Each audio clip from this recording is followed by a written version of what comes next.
All right, everyone, please find your seats. Thank you. We want to give another round of applause for our breakout speakers and our moderators for our time today. Thank you all so much. We hope new connections were formed that last into the future. We want to continue the energy with our next panel.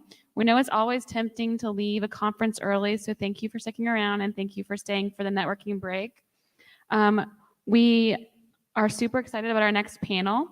And up next is starting sustaining projects, which has certainly been a theme today about what does sustainability look like for this work.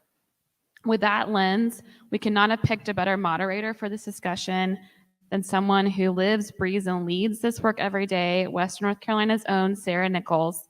Sara is a passionate, woohoo! Sara is a passionate advocate for digital inclusion and a trailblazer who's been at the forefront of implementing transformational broadband projects throughout Western North Carolina. In her current role as the Energy and Economic Development Program Manager at the Land of Sky Regional Council based in Asheville, she serves as the region's broadband program manager and is widely regarded as a respected technical expert for regional broadband project implementation. Thank you so much for being here, Sara, and all you do in this work. Thanks, Samantha.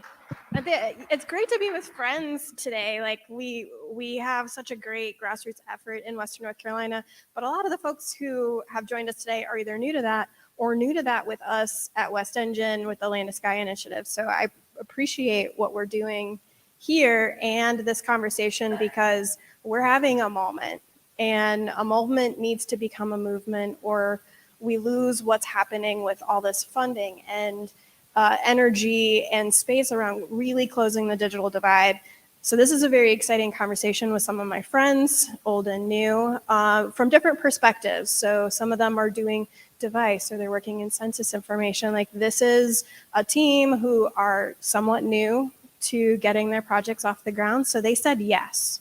They said yes to doing something. They said yes to the opportunity of jumping on board with helping close gaps in their region, or they look at data, or they're saying, hey, I don't know a lot about technology. Spoiler alert, I didn't either. My background's natural resources. The theme of I didn't know I would be in broadband a few years ago really resonates with probably a lot of us in the room, and that means that people said yes.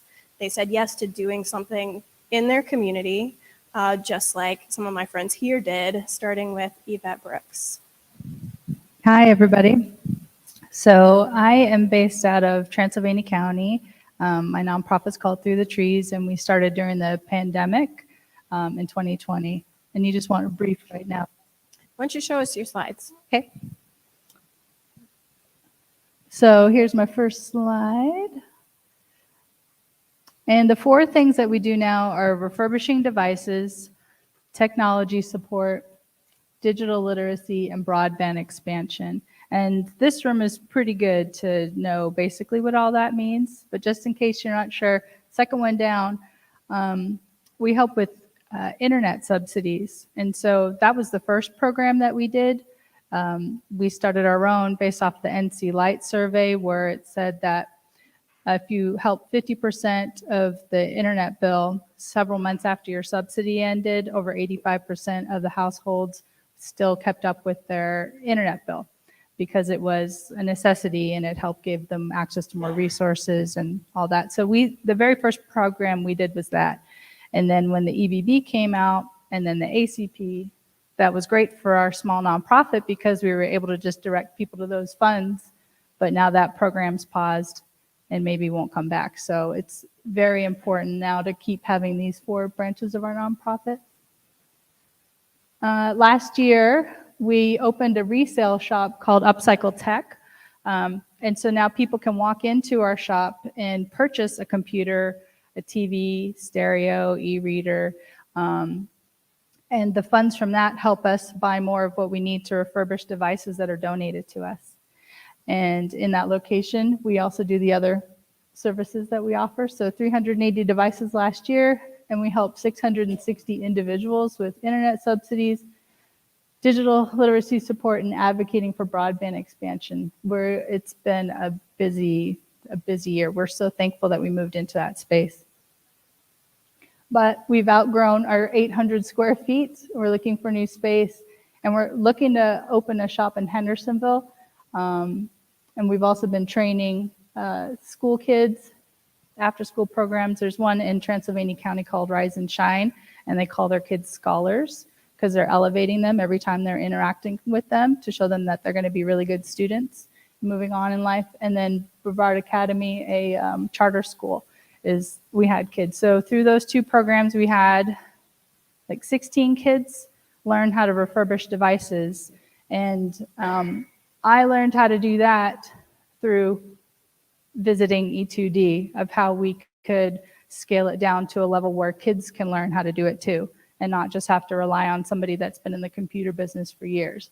So I'm really glad that we've all connected here. And there was something else I want to say. Oh, while I have the floor, my background's in psychology, and I was working with victims of domestic violence in Transylvania County when the pandemic hit, and I saw the need for helping with broadband, and I didn't know how to start a nonprofit or how to grant write, but I knew how to grant report because I had been doing that in my past job. So I took classes at Blue Ridge.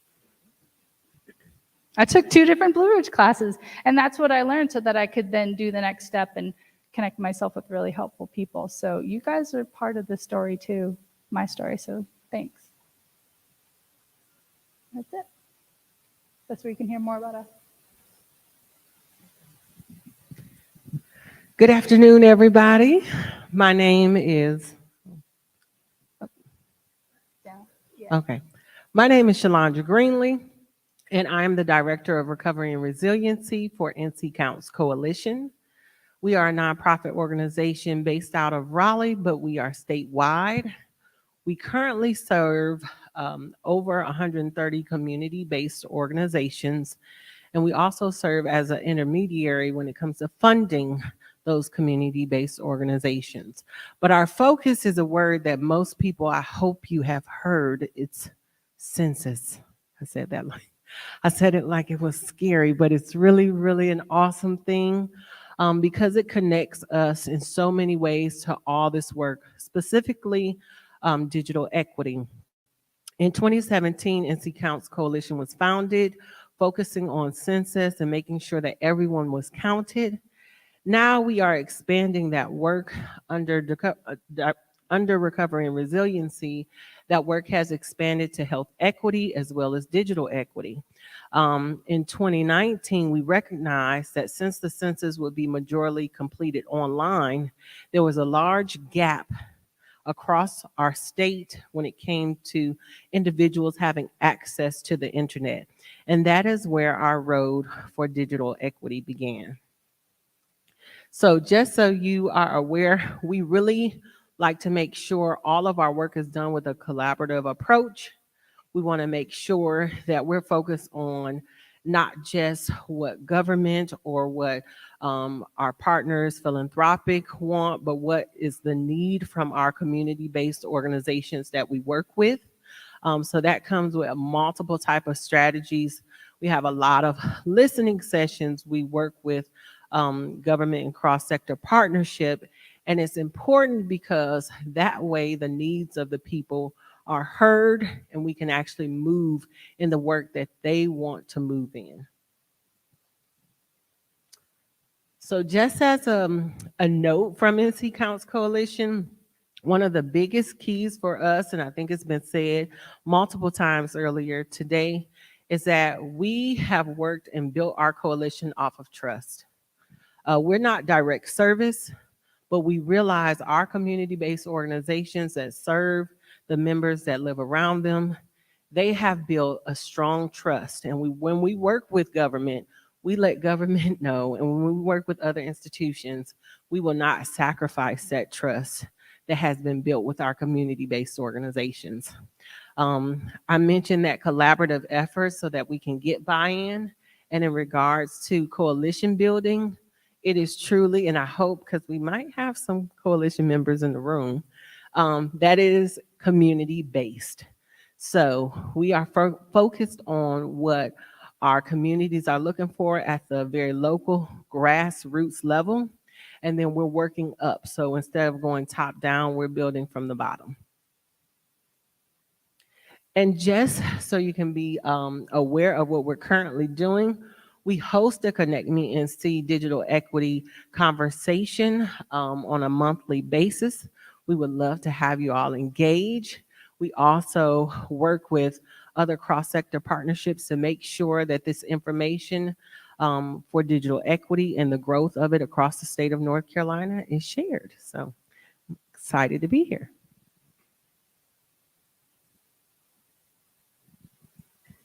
Good afternoon, everyone. I'm Peter Michelen. I'm the Workforce Initiatives Program Director at Hispanic Federation.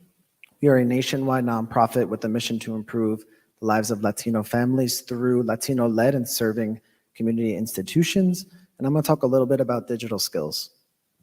So again, in my role, it's workforce initiatives, but we really, since the pandemic, have really taken a focus on digital skills. The National Skills Coalition cited that over 90% of new jobs require digital skills. So digital equity and workforce initiatives are really one at Hispanic Federation. And so we partner, similar to my colleagues here, we partner with community-based organizations that have the trust of communities to lead digital skills workshops. And so we provide grants, equipment, and digital skilling curriculum across the spectrum of digital skills and capacity building for nonprofits. And then our community-based partners organize the trainings and implement these trainings across the country. When we talk about digital skills, when I first got into this, and by the way, I studied international affairs, so I also, I can relate a lot to not having experience in this space and then getting into it through many different ways and through the pandemic and the need growing. But so beginner access, this is more about basics, how to use the computer, resume writing, how to get on Google and create email accounts. We can move on to intermediate skills. These are more the skills that we use as nonprofit administrators, the Microsoft suite, Google suite. And then of course, the more advanced sectors, this is Python, these are coding languages. These don't make sense for every single community, but we want to make sure that there is some type of training, some type of curriculum offering for an individual. These are the types of communities that we support. So entrepreneurs, Latinos are starting businesses at a rate higher than any other racial group in the country. And so we want to make sure that Latinos and entrepreneurs have the resources to grow their businesses online. New immigrants as well. Many new immigrants either don't have access to technology in their home country, and so they are starting off behind in the workforce when coming here, or in many cases, a lot of folks are leaving their country due to violence or political unrest and have a great deal of experience, but they don't necessarily have the connections to the job, and that's something that we see a lot. And then thinking about the advanced digital skills, we definitely think about the youth, right? Only 6% of big tech jobs employees are Latino, despite being 20% of the US population. Senior community, basic digital skills are now life skills, right? So this is signing up for a doctor's appointment, registering to vote, you name it, everything is online these days. The biggest bucket is the COVID economic shift. So Latinos historically and today are overrepresented in jobs that were affected by the pandemic. These are service jobs, these are tourism sector, agriculture, and least represented in the tech sector and finance, right? And so a lot of issues in the workplace were exacerbated. And so our programs are trying to meet the needs and shift the skill sets of Latino workers. And then of course, job placement, right? Some folks just come to our digital equity centers and are looking for a job, right? And so we provide that training and that curriculum to make sure that that can happen. We have 51 programs in 20 states, DC, Puerto Rico, and 3 of those are currently in North Carolina. We have a program in Charlotte, Wallace, North Carolina, and Durham as well. These are some of our impact numbers since 2019. We've served over 25,000 individuals with digital skills training. We've connected 4,500 individuals with jobs, and then an average salary increase of program participants of $13,500. That's around 35 hours of training as well. We're sad to see the ACP go. Hispanic Federation's on a national digital equity campaign, and we tried really hard to lobby for the ACP. We actually brought 50 colleagues across the country, including folks from North Carolina, meeting with offices, including Senator Tom Tillis and other representatives to try to advocate for the ACP, which was really a lifeline for many folks throughout the country. Millions of households in North Carolina and across the country were relying on this, so we hope that this could be replaced or continued in the future, because it really did so much to get folks online and then allowed us to really provide the services that our organizations provide. And then hopefully we can share this, but I'll just quickly go over this. These are some resource links. Spectrum Charter Communications has a grant program that actually just opened today. This is the Spectrum Digital Education Grant Opportunity. One of those photos that I shared earlier on the slides was from a digital lab that we provided through this grant program 2 years ago. There's the Digital Equity Act covered population. So you'll hear a little bit about this probably in the next panel. But those covered populations are people above age 60 or older, incarcerated individuals, veterans, people with disabilities, racial and ethnic minorities, rural residents, individuals with language barriers, and then individuals in low-income households. Whenever speaking to a state representative, it's always important to center it around covered populations, because they have a requirement to serve these populations. So, and hopefully that'll come up later. I'm sharing our website, ACP Para Mí, which is our bilingual ACP website, and then the North Carolina Division of Broadband and Digital Equity website. And here's my contact information. It's great to be with you all. Everyone, I don't have any slides. But my name is Ashley Smith. I'm the Director of Technology at E2D, which stands for Eliminate the Digital Divide. We are a Mecklenburg-based device refurbishment group who was founded 11 years ago by the Michelen family. Brandy Michelen, a co-founder, is here today. Many of you probably know my boss, Pat Michelen, who stopped a 25-year sports marketing career to start this nonprofit. So he can also say that he came from a different job background. But our group focuses on getting corporate donations of laptops, and then we hire over 70 high school and college students, mainly from Title I backgrounds, to do the refurbishment work in 3 different labs that we have. We have served over 45,000, we've given out, 45,000 devices over the last 11 years. We've seen some exponential growth since the pandemic, thanks to Bruce and the CDE. I know you'll hear from him in a little bit. We've been able to hone in on our ability to refurbish devices and then have the digital skilling and internet access through some of our other partners in Mecklenburg County. Moving forward, we want to do a lot of work with Western North Carolina and help supporting other refurbishers in the area so that there can be more localized work, because we know that sustainability, and this whole panel is, we're not the only answer. The most recent number I have from NCDIT is 328,000 households in North Carolina don't have access to a device. So us doing 45,000 in the last 11 years is great, but we know that we can't meet the need completely. And so I know that there'll be a lot of work. We're happy to be working with NCDIT and other people in the state to continue that work, and also to continue our IT workforce development work. Like I stated, we have over 70 students that are doing this work, and so we train them on the job on how to do the refurbishment work and get the computers that we have all the way through the process so that we can give them out to the community at low or no cost. And thank you for having me today. That was great, very exciting. I want to keep us cognizant of our time. We are about 20 minutes, and we want to share questions from the audience. So we'll kind of rapid fire some of this. A little bit about my background. I have 17 years in government. 100% of all of those days were grant funded. So I do not live in a government space where I just had local taxpayer dollars paying my funding. The key to that was innovation and hearing my community, just like a lot of nonprofits do. So like, what is addressing the need?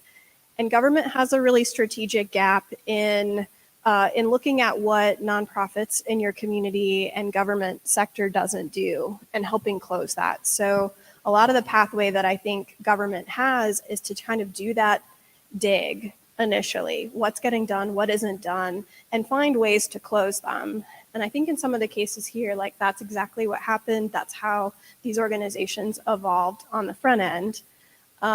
Since then, just in the last few years, we helped leverage $40 million for infrastructure in just the Land to Sky region. That's incredible. We got zero of those dollars, and it helps us play a unique role of tag teaming how these things get done in our community if we're not always the one trying to collect money for ourselves and our sustainability. This is about a community reputation and building. And I do want to give a shout out to my lead fellow, Kennedy Young. He came to us from the AmeriCorps program. He's been with me in this position for about a year. He's helped grow and expand our capacity building, but he said something to me a while ago. When I was newer in this space in county government, there was somebody who was very influential in broadband who said I was wasting my time in Madison County, which is where I worked at the time, that our approach to how we were looking at broadband was foolish and they had better ideas. And I took it as a personal mission to close that gap. And I can say that we went from having over 75% of people without connectivity. Now I'm down to less than 15% without gigabit fiber in that county. So Kennedy said to me one day, hey, I wonder how many times someone told you something couldn't be done and then you just did it. And I look at some of the people here and I see that in them too. I see that in you all. So I want to pose to you, getting into these spaces and taking risks, it's exciting. It's also nerve-wracking. And you have to think about what's on the other side and what is sustainable. So what are some of the risks you took and how are you looking at sustainability for your organizations? Well, for me, I had a good job that paid full time, and I just stepped into the volunteer world space to get started. And so that was a couple of years of just pouring my time into it. I'm paid now, and so not everybody gets to do that. Another thing was starting small. I'm in the Rotary Club. I'm actually the president of the Brevard Rotary Club, and I've done that for the last year. It's winding down. One of my mentors there said, Yvette, start small, and build off that, get a win, under promise, over deliver, keep it going. And that has been good because there's so much need out there that everybody needs your help. And so if you set yourself up wrong to disappoint people, then that's not a good way to build. For us, I would honestly say we have failed forward, and we understand the power of collaborative work. I think, especially in the nonprofit sector, in certain areas, you can get very tribal. You want to focus on your area and your region, and it's almost like you don't want anybody to step into your lane. But when we have the opportunity to collaborate, you potentially open yourself up to receive more funding, and you can't be afraid to take those risks and fail forward. So layering your projects, not just with philanthropic dollars, but also with government funding, with contracting opportunities, I think you create a more diverse portfolio for your organization and how you're able to serve the community. And I'll just add, I mean, collaboration is very important.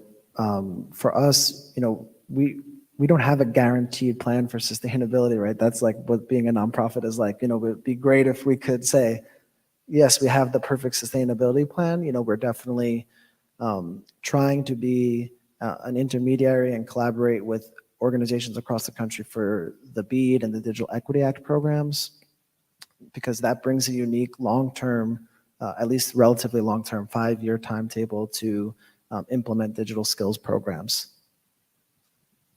I'd say sustainability at E2D recently has really looked like trying to lay that groundwork and building infrastructure to be ready for what's to come. And I feel like we've taken a lot of risks this year in just trying to grow our space. Like, we had an opportunity to grow one of our locations by 50%.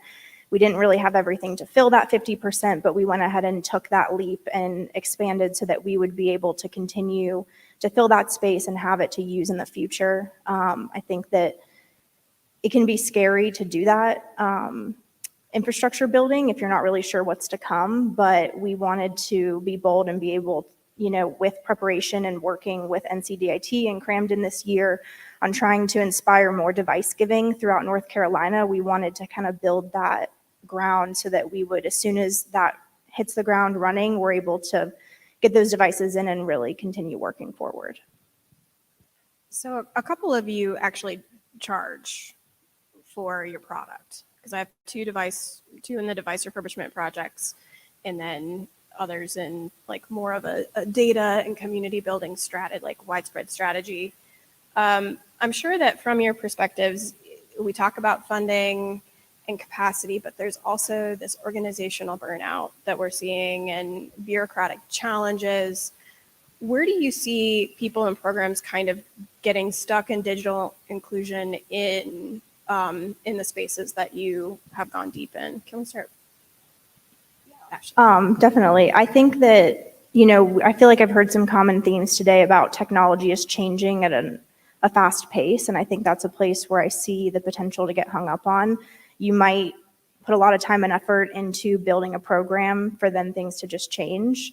And so I think something that's really important is when we're building programs and thinking about sustainability is having that intentional flexibility in our planning so that we're prepared for things to change in the future.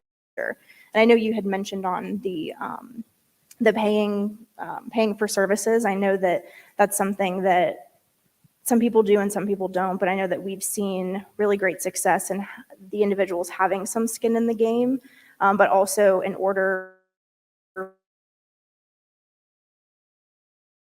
for us to continue our age to have that economic growth, it's something that we have to do, but it's worked well for us. I would say for us, a lot of the community organizations that we work with, their employees are maybe one or two folks in the whole organization. So the executive director is not just the executive director, but also the instructor, but also the person in charge of writing the grants. And so a lot of times employees are stretched thin, so it's hard to sustain a program. It's hard to think about, long-term sustainability. One thing I'll also mention is articulating. We try to tell groups a lot to articulate their programs as digital equity programs. 2 years ago, I was in Charlotte for a conference talking with Latino nonprofits, and I asked them, like, how many of you have a digital equity program? And almost no one raised their hand. But then I asked, have you ever distributed a hotspot? And then people were raising their hands. Have you ever provided a computer training? Have you ever done benefits screening through a computer? Well, you might be doing a digital equity program, and it's very important to recognize that and articulate it right so that you can then project and sustain your program. I look at sustainability a little bit different, not from a perspective of trying to be stagnant or one way, but a reality of change. Sometimes sustainability will be a consistent change. And the best example I can give is that if we think back 20 plus years ago, it took years, 10 to 15, if not 20 years, for cell phones to get 100 million users. I think less than a year ago, we got introduced to AI and chatbots. It took less than 90 days for them to receive 100 million users for that particular technology. So for our organization, sustainability is not this specific written plan, but the ability to be flexible. It speaks volumes to understanding there's going to be shifts, the needs are going to change. So even though for 3 years we might have a contract with the state we're still continuing to look for ways to layer our networks, our partnerships, and open our doors to different types of funding that will allow us to continue the mission that we have set in place. So not changing what we want out of the overall goal, but to make sure that the community is going to be served. Because for us, that's every 10 years, and we're almost halfway to 2030 census. So you asked prevent burnout and how to sustain The question's about being stuck. being stuck. I feel like I've been paying attention to the need in my area since we started, because first it was internet, and then somebody said, there's a lot of people sitting on devices and folks that need them, right? So maybe we could dust off those second laptops in people's offices and put them back in use. And so that was the second program I did. And I feel like I've just been trying to, at a sustainable level, like run to keep up with the exponential growth of each thing that I've added. But I'm, just one person. I have 4 kids. I've been married 20 years. My mom lives near me now and she has Parkinson's. So it's like I moved in pulled in so many different directions. And so the sustainability piece of making sure that we all don't burn out in the work that we do, I think it's important to save some space for yourself each day. The work is always going to be there. And you don't want to run out of your battery so that you can't continue to help others. I think we have about 5 minutes for questions. The app, or I will run a mic to you. Any questions for our panel? Okay.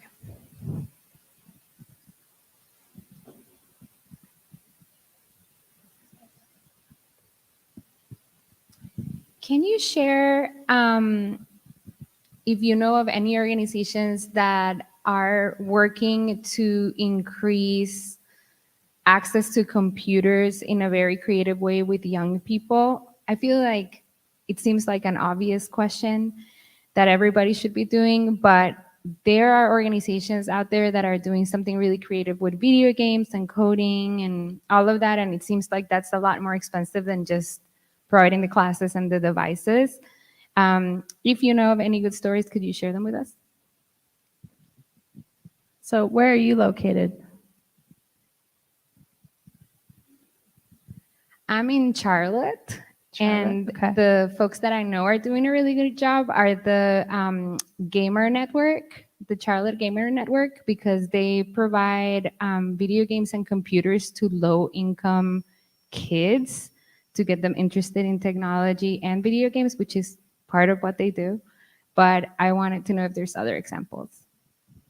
Yeah, can you find me after this so that I can follow that group? Because I love watching people that do stuff like that. I mean, you're in Charlotte. You want to tell them about you more? Yeah, I know. I want to plug, I know that Bruce Clark's about to come up here with the CDE. So the CDE is a really great place to learn about other groups in Charlotte that are doing work. I know specifically a couple that come to mind immediately are DigiBridge and Dottie Rose. They're both working with students that are like K through 8 or so, getting them access to devices, but also training on cybersecurity and AI and lots of different things.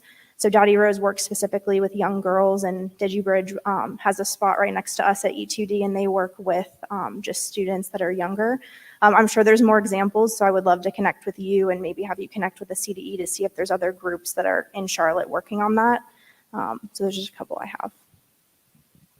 Yeah, I mean, we're just few and far between, so we're trying to replicate it out, all of us. Any other questions? Brian?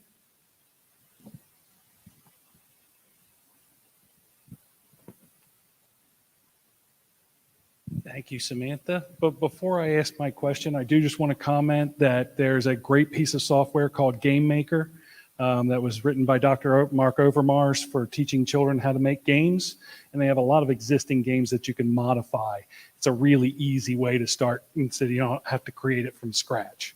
But Shalondra, I wanted to ask a question about your efforts with the census. Are you getting people to respond to the American Community Survey? And do you gather any data that might be useful for state planning? Sometimes it's difficult when the only data we get back from the census is at the tract level, so it's not as granular as we would like. So I was just curious if there was any more granular data that you collect. So we don't collect ourselves, but we work in partnership with organizations like Democracy NC to get information that they've collected.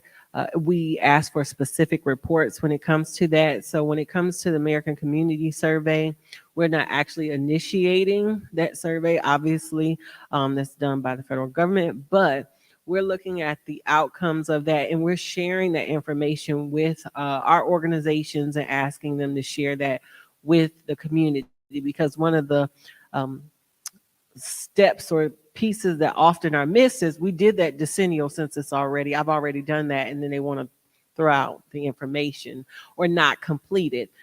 In those, the ACS is even more detailed. So when it comes to knowing how to serve the community better, we're doing those follow-ups. We're working with our national partners to make sure that information is not just explained. So we're educating people on what the census is, what the ACS is, and how it's going to affect the programs like digital equity that we're currently working on. Thank you. You're welcome. All right, I think that we are wrapping up on time here. So let's hear one more round of applause for our panel.